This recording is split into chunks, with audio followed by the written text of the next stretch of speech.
Bonjour à tous, bienvenue dans un autre épisode de la consommation alimentaire. Je suis Kimberly, nutritionniste spécialisée dans l'alimentation saine et équilibrée. Et moi, je m'appelle Kelly et je suis passionnée par la cuisine saine et les aliments biologiques. C'est Carla, une sportive et défenseur d'un régime végétalien équilibré.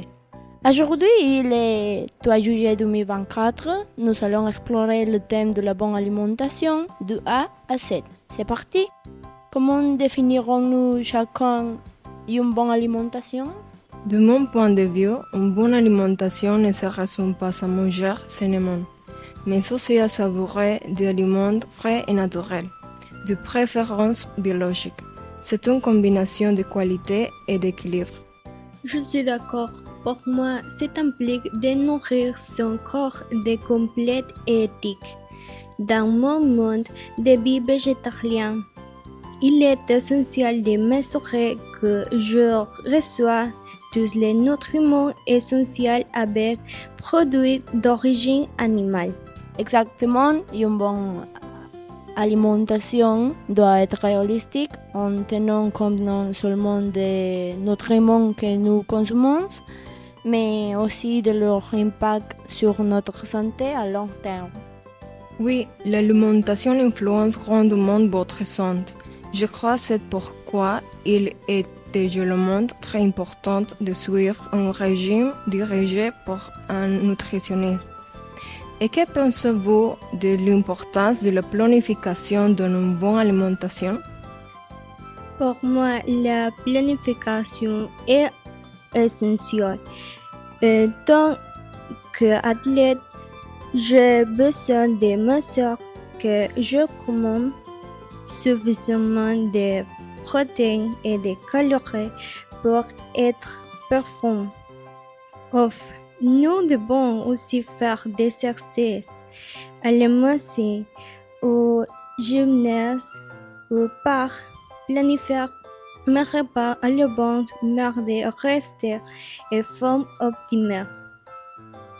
Tout à fait, la planification nous aide à éviter les décisions impulsives qui peuvent nous conduire à des choix moins sains. De plus, elle nous permet d'inclure une variété d'aliments pour garantir une alimentation équilibrée et une vie meilleure. Impressionnant. Et quels conseils donnerez-vous à nos auditeurs pour comment améliorer leur alimentation du petit déjeuner au dîner? Je recommande de commencer par un petit déjeuner nutritif comprenant des protéines et des glucides complexes, du riz, des soufre, des pommes de terre, de la salade et des légumes, afin de conserver de l'énergie tout au long de la journée. Bah ouais, veiller à inclure des légumes et des fruits frais à chaque repas est fondamental. N'oubliez pas non plus de vous hydrater correctement tous les jours. Évitez de consommer du soda et de la bière. Je bois du soda, mais maintenant je vois que ce n'est pas si sain. Je vais consommer avoir un peu plus d'eau. Et que pensez-vous des snacks entre les repas? Ça, c'est bien. Les collations pourront être une excellente occasion d'inclure des aliments nutritifs supplémentaires dans notre alimentation, comme des fruits secs, du jus grec ou légumes avec du mousse. Exactement. Il est important de choisir des options simples pour rester rassasié et éviter la tentation moins saine. Choisir des protéines maigres comme le poulet, sans poules, le poisson, les légumineuses et le tofu, aider à réduire l'apport en graisses naturelles et en cholestérol. Cela favorise la santé cardiaque et contribue à une alimentation équilibrée et nutritive. Carla, quel rôle joue l'alimentation dans la performance sportive? Manger sainement et faire de l'exercice est essentiel parce que fournit l'énergie nécessaire pour s'entraîner et compétir efficacement.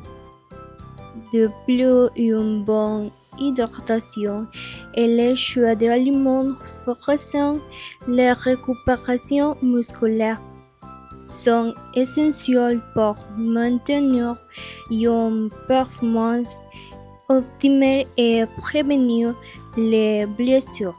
Compris, manger sainement, s'hydrater, faire de l'exercice sont des actions qui doivent toujours être présentes dans notre vie pour avoir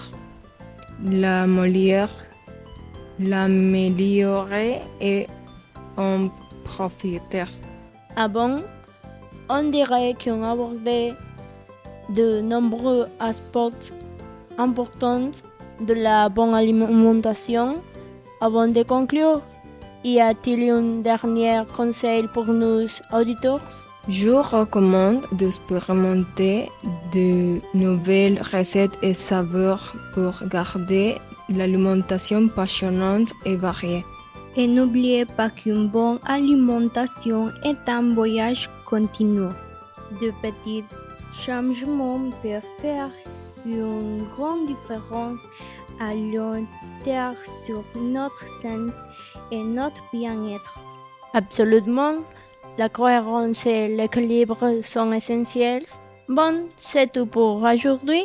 Merci à tous d'avoir écouté et à bientôt pour les prochains épisodes de la consommation alimentaire. À la prochaine! Bonne journée!